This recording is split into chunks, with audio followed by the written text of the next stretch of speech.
Hello friends, welcome back to my channel. Today's topic of this video is account receivable. So in this video I'm going to tell you what is exactly account receivable with the help of example. Let me explain you with the help of example. This is customer whose name is Mr. A and this is company A.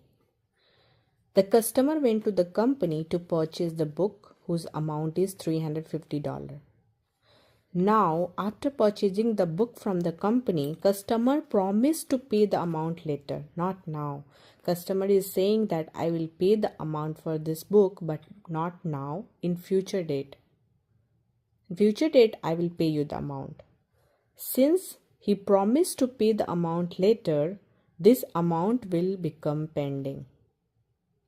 Because company has not received this amount till now. Company will receive this amount on future date.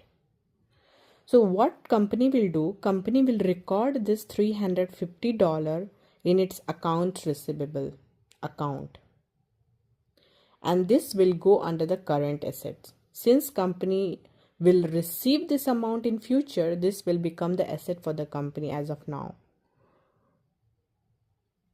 So this is the account receivable account, simply. Let me explain you in another way, in a very simple way. This is Mr. A, जो कि company ए के पास जाता है. Company ए से उसे book खरीदना है. उस बुक के लिए मिस्टर ए प्रॉमिस करता है कि मैं इस बुक का अमाउंट जो भी पड़ रहा है $350 वो मैं आपको अभी नहीं पे करूँगा. मैं उस अमाउंट को लेटर डेट पे करूँगा, इन फ्यूचर आपको पे करूँगा. उस केस में क्या होता है कि $350 जो है वो पेंडिंग पेमेंट हो जाता है.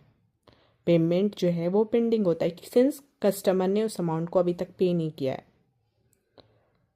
सिंस वो पेंडिंग पेमेंट है, इस कंपनी इसको फ्यूचर में रिसीव करेगा, तो कंपनी क्या करेगा, उस अमाउंट को अपने अकाउंट रिसीवेबल अकाउंट के अंदर में पोस्ट करेगा. $350 को अपने अकाउंट रिसीवेबल में शो करेगा, जो कि करंट एसेट्स, कंपनी के करंट एसेट्स के अंदर आता है. आई होप फ्रेंड्स आपको ये इजी वे में समझ आया होगा. Thank you.